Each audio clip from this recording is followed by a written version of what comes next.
Hi there, it's Matt here, and a warm welcome back to the show. And just a quick mention, you may have heard me speak about the 4 macros of good sleep: quantity, quality, regularity, and timing. Working with a group of other scientists, we have produced a free online sleep assessment that helps you measure the 4 macros of good sleep and provides a detailed breakdown of your performance, offers suggested tips for improving areas of weakness. And you can also get more information about sleep disorders. It's free and simple to complete within just a few minutes. If you want to do the assessment, just go over to qqrt.org. Again, that's qqrt.org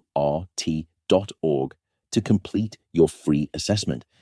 But coming back today, we're tackling a topic that many of us struggle with: sleep loss, and more specifically, what the latest science says we can do to minimize its impact. We all know that not getting enough sleep affects both our brain and body. But what exactly happens when we're consistently short on sleep? And perhaps more usefully, what can we do about it? Recent research points to 2 interventions: creatine supplementation and high-intensity exercise, that appear to help buffer some of the consequences. Think of these as backup generators that kick in when your main power grid goes down. They won't replace proper sleep, but they can keep essential systems running while you work toward a better solution. Before we dive into the solutions, let's understand what we're dealing with. Sleep deprivation isn't just about feeling tired. It's a systemic challenge that touches multiple biological processes. Research has linked chronic sleep loss to increased risk of various health conditions, cardiovascular issues, metabolic dysfunction, mood disturbances, and others. It's worth taking seriously, though it's also worth noting that many of these associations come from observational studies, and individual responses vary considerably. One study examined young, healthy men who had their sleep restricted to 4 hours per night for 5 consecutive nights. These men showed meaningful reductions in glucose tolerance and mitochondrial function.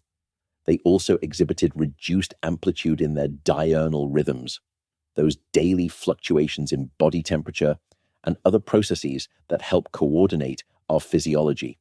What does that mean in practical terms?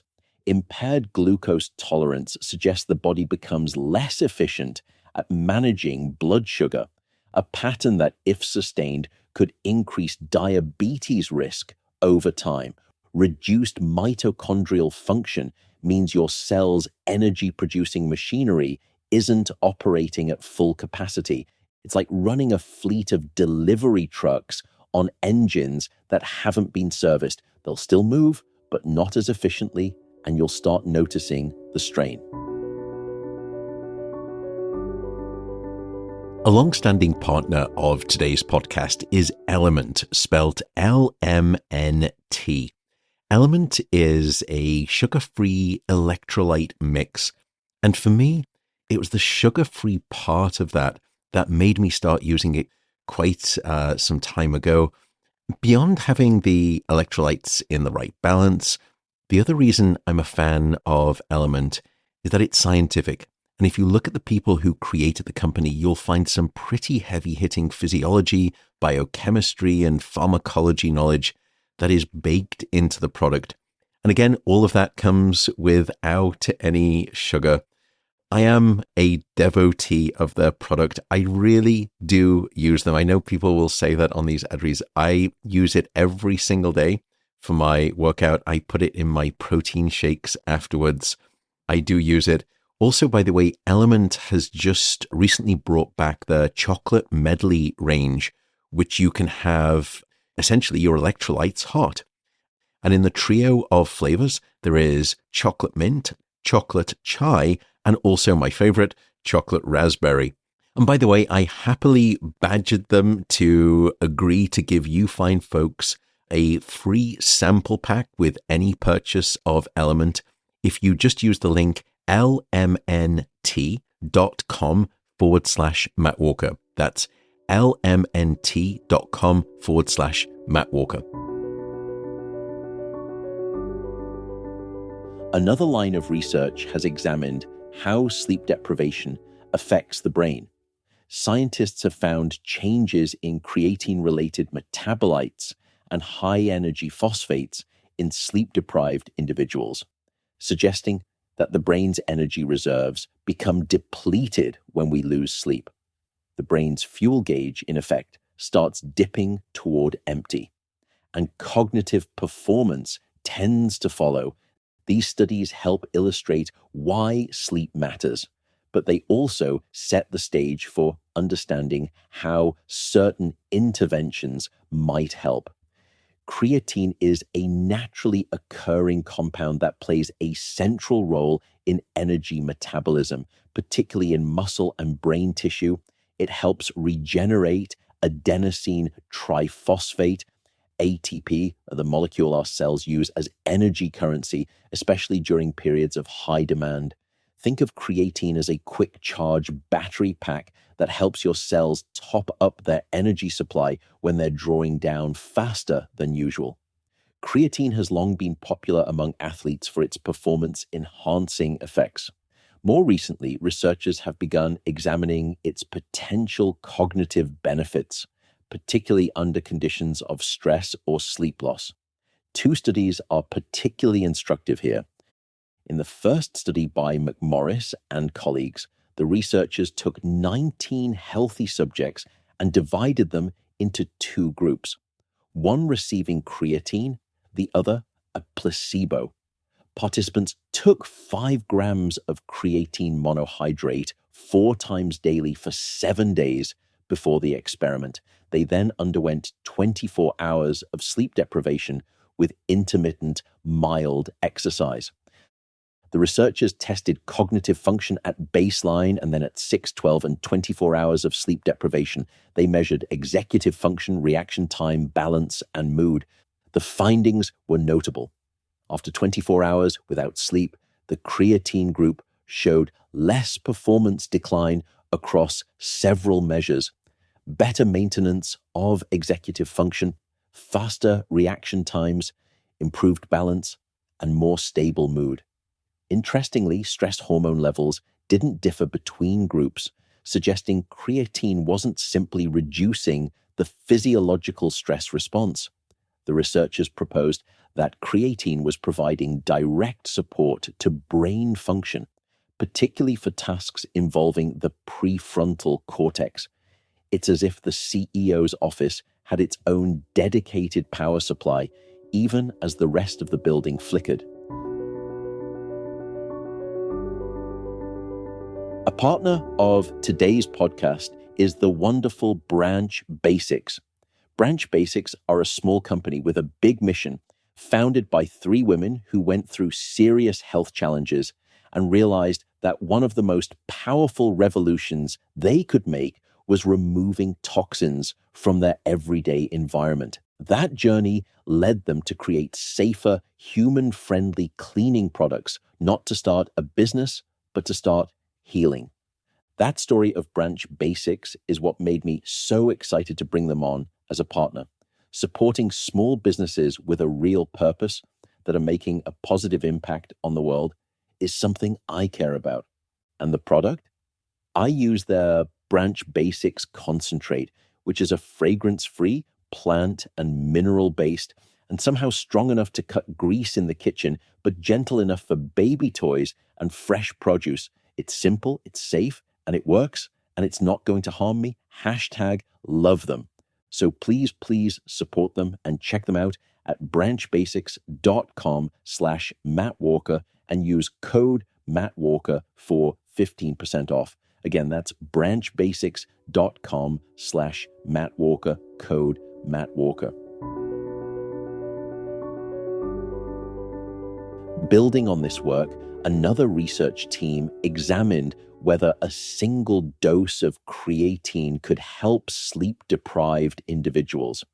They took 15 healthy adults through a rigorous protocol, 21 hours of sleep deprivation in a controlled laboratory setting with either a single dose of creatine, 0.35 grams per kilogram of body weight, or a placebo. Cognitive testing occurred at baseline and then at midnight, 2 a.m., and 4 a.m. The researchers also used magnetic resonance spectroscopy to measure energy compounds in the brain, essentially taking an inventory of the brain's metabolic state in real time. The results suggested creatine provided meaningful support. Processing speed on numeric tasks improved by about 25% at midnight compared to placebo. Word memory and overall processing speed also showed benefits. Perhaps most relevant to how people actually feel, self-reported fatigue was reduced by roughly 8% at the 2 a.m. and 4 a.m. measurements. At the cellular level, creatine increased cerebral phosphocreatine stores and helped maintain pH levels in the brain, measures that typically decline during sleep deprivation. It's like creatine helped stabilize the brain's internal environment, providing a steadier foundation even as external conditions deteriorated. What's particularly interesting is that these effects emerged within just 3.5 hours of administration and persisted for up to 9 hours, challenging the assumption that creatine only works after weeks of loading. Now, a crucial caveat: creatine didn't fully restore cognitive performance to baseline. It blunted the decline, but it didn't eliminate it. Think of it as a life jacket rather than a lifeboat. It helps you stay afloat, but you still need to swim toward shore. Okay, admission time. I've probably eaten more protein bars in my life than I've blinked, and I'm always on the hunt for the very best. Then I found David Protein Bars. In fact, it was Dr. Peter Attia who clued me in. He was involved in their development. Knowing his standards, I trusted them immediately. Each bar delivers 28 grams of protein, just 150 calories, and 0 sugar. That's the best protein to calorie ratio I've seen, and the taste is legitimately good. Protein isn't just about muscle, it's essential for metabolic health and for keeping you full. And David's unique ratio makes these the most satiating bars out there. Here's the kicker. Demand has been so high that the full lineup of 8 flavors is currently sold out on the website. They'll probably be back in stock by the fall or autumn for us Brits. In the meantime, you can find them on Amazon or use the store locator on their website to grab them nearby. Try them out for yourself at davidprotein.com/mattwalker for a special deal for all you folks. Again, that's davidprotein.com/mattwalker. If creatine is like adding reserve fuel to a depleted tank, exercise is more like servicing the entire engine. Researchers put this to the test by examining what happened when people did high-intensity interval training while also restricting their sleep to 4 hours per night for 5 consecutive nights. They divided 24 healthy young men into 3 groups. One group slept normally, 8 hours in bed per night. Another group slept only 4 hours per night. And a third group slept 4 hours per night, but also completed 3 high-intensity interval exercise sessions during the 5-day period. The study was conducted in a sleep laboratory over 8 nights. After 2 baseline nights of normal sleep, participants followed their assigned protocols for 5 nights, then had 1 night of recovery sleep. The researchers measured sleep architecture, skin temperature to track circadian rhythm changes, glucose tolerance, and, notably, they took muscle biopsies to directly assess mitochondrial function and protein synthesis. They had installed sensors throughout the system, watching for exactly where and how things might go wrong. The exercise sessions were demanding, 10 intervals of 60-second cycling at 90% of peak power with 75-second recovery periods between intervals. The sleep-restricted group without exercise showed concerning changes. Their blood sugar response to a glucose tolerance test increased by about 22%, indicating reduced metabolic efficiency. Mitochondrial energy production dropped by roughly 18%. Muscle protein synthesis declined by 36 to 37%. Their body temperature rhythms also flattened out, losing some of the normal daily variation.